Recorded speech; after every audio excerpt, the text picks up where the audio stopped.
We should do that. You would do that? Of course. And what if after those consultations, the answer is still no? Well, the answer is given by the Prime Minister. And I'm saying if the Indigenous leaders say no. That I will thank them for their input, and at the end of the day, the Prime Minister has to decide. And my decision, and I'm telling Canadians before the election so they can vote on it, is I will approve a pipeline. Nobody has a veto. Nobody has a veto, guys. Absolutely nobody. That is key. Welcome, everybody. Today is Tuesday, December 23rd. Moving into Christmas Eve tomorrow, guys. I'll be doing episodes throughout the Christmas break. I got a very important story I want us to cover today. The elections. Alberta has approved the proposed referendum question on separating from Canada. The question essentially is going to be, do you support Alberta separating from Canada, right? That's going to be the referendum question. Obviously, this doesn't inherently mean that Alberta is going to secede. Let's get into it. I just want to go through the article a bit real quick. So it says, Alberta's election agency announced Monday it has approved a proposed referendum question on the province separating from Canada. The question seeks a yes or no answer to, do you agree that the province of Alberta should cease to be a part of Canada to become an independent state? Elections Alberta said the proponents, the Alberta Prosperity Project and its chief executive officer, Mitch Sylvester, have until early January to appoint a financial officer for its petition campaign, after which signature collection can begin. Mr. Sylvester, a constituency association president for Premier Danielle Smith's United Conservative Party, has 4 months to collect just under 178,000 signatures. If he does so, the question would be put to Albertans in a referendum. So this is really major news. So the Smith government is really pushing forward in trying to get this referendum going. And I think it's good on her that she is doing it. I don't think that the Carney government has thus far really proven to be extremely reliable. He's brought in Blackface Justin's some of Blackface Justin's people into his constituency. He's bringing in Mark Wiseman, a BlackRock guy, to be the ambassador for the U.S. So all of these, big corporation people that he's bringing in really just seems more of what Blackface Justin was essentially doing, but I feel like it's just going to be a little bit more organized swindle than what that idiot Blackface Justin was doing. And so it goes, the last election when the Liberals won after 10 years of absolute brutal government, as far as I was concerned, I believe that there's absolutely no way that we'll ever win another election in Alberta, he said. It's up to us to decide what to do about that. Mr. Sylvester said the group already has 2,000 people signed up internally to collect signatures, and more than 240,000 people who have previously pledged their willingness to sign. He says this is very nonpartisan as far as I'm concerned. So they're actually taking this extremely seriously, right? Now I do want to cover kind of what the actual legal procession is for secession in Canada. So the provinces are allowed to hold referendums asking residents their opinion on separation.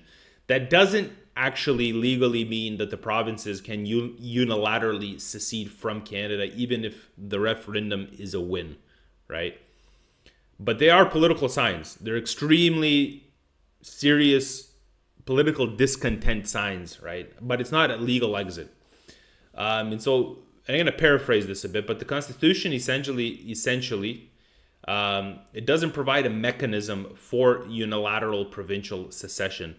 And any actual legal provincial secession, constitutional secession, would require a constitutional amendment, right? So this actually involves the federal government, the province in question, and at least 7 provinces representing 50% of the population, and potentially unanimous consent depending on the rights of the affected, right?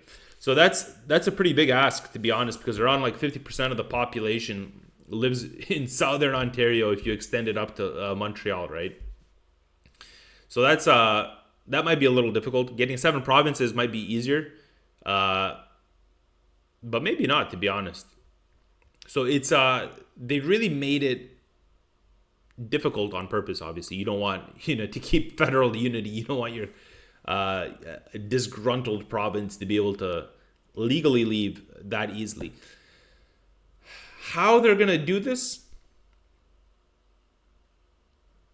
Will they unilaterally secede? I don't think that the Albertan government will unilaterally secede. But what this really does mean for Alberta, for Canada as a whole, this is less, I think, about imminent separation and more about accumulated frustration that we've seen throughout the years in Alberta with the federal government. And it's always about energy. Why does the federal government systematically screw over one of the biggest opportunities that Canada has? It's insane. It's actually mind-boggling. It actually pisses me off. And I'm going to use an example that, most people don't like it when I use it, but I'm going to compare Canada to Russia because we have all of the same mineral resources, essentially, that the Russians do. But their economy is a self-sustaining economy. Their economy it's built mainly off of that energy sector, right? But they also build their own steel. They manufacture their own steel. They use their own steel in their domestic industry exclusively. They have their own potash that they sell globally. And they've built the infrastructure to export that everywhere. Canada has everything, and we ship it all down south. We need to have that. We need to have that with the U.S. That relationship, that trading relationship, absolutely. But we need to bolster our own stuff. We have to use our own resources. And I completely understand why Albertans are pissed off, because they are systematically sidelined with stupid things like all of these green initiatives, all of these carbon taxes, and it's just screwing the country up. We're ruining our own value add chain. It's actually embarrassing. It's actually embarrassing. Because then we have our politicians who feel the right to be able to, let's say, criticize the Russians. Oh, it's a gas tank. It's a gas station, with the military. Yeah, that gas station with the military is an autonomous economy, right? And we have minor tariffs put on, and all of a sudden the economy is just crashing. It's literally crashing. And so all of these Ottawa's restrictions on energy development in these repeated liberal victories, despite all of this Albertan opposition, have created a sense of political futility. And this is what we're seeing. This is literally the offshoot of all of this, right? And the Smith government is actually using democratic mechanisms to channel their discontent. And this is exactly what they need to be doing. Because the move it's exposing this growing gap between Western Canada and the federal government. And it's exposing that constitutional theory with the political reality that Western Canada is pissed off. Like Saskatchewan's pissed off as well. So what this really means for Canadians and Canada as a whole is this our national unity is under visible strain. Even though separation remains unlikely, the federal policies that ignore the regional economic realities, they really carry political costs. But the other thing is, if you have political unity that's being strained, there's outside actors can capitalize on that. Everybody's wanting to give a big fuck you to the U.S. I see it in my comment sections all the time. We don't need the U.S. We don't need this. We don't know. This national disunity that's existing, that's created because the federal government systematically screws over provincial governments. systematically is what's giving the U.S. leverage in any talks with Canada. Is it not? This is the way I see it. It is. And it's the Canadian institutions are the ones that are failing us. The federal government, the first among all of them, this persistent centralization of power and policy without any regional consent. What the federal government should be doing, it should be putting in the railways metaphoric for internal trade to exist.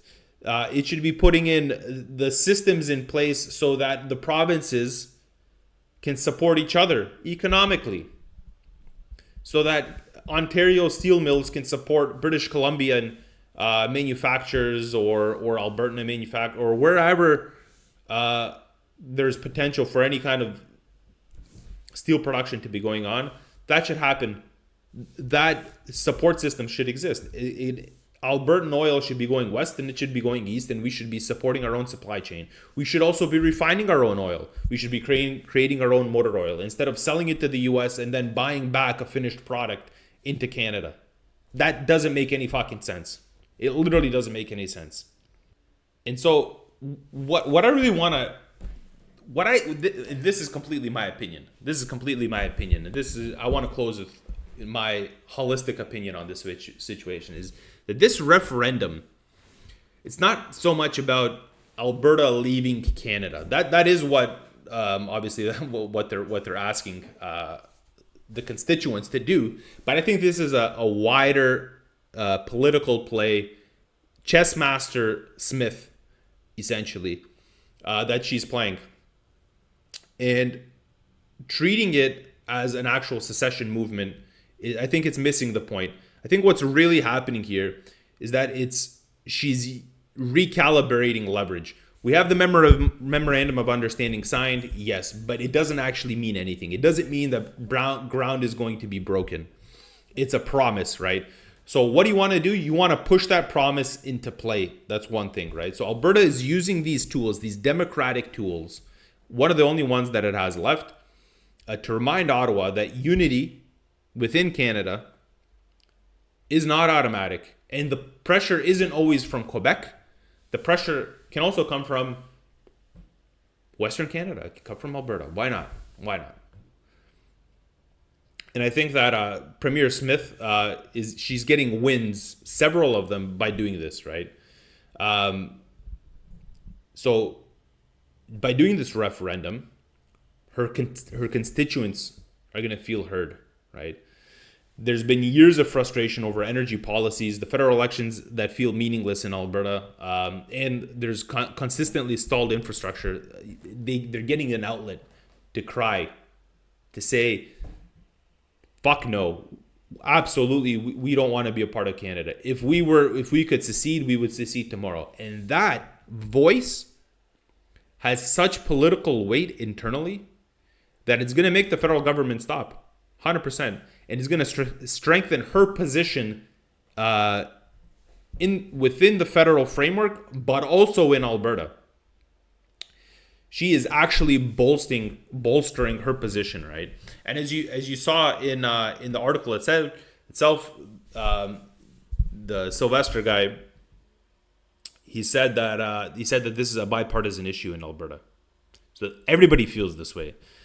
The other thing is it's actually going to increase Alberta's leverage at the federal level, because Ottawa has obviously historically been ignoring everything coming from Alberta, at least over the last decade, right? Blackface Justin was just a dick to Albertans and to Alberta.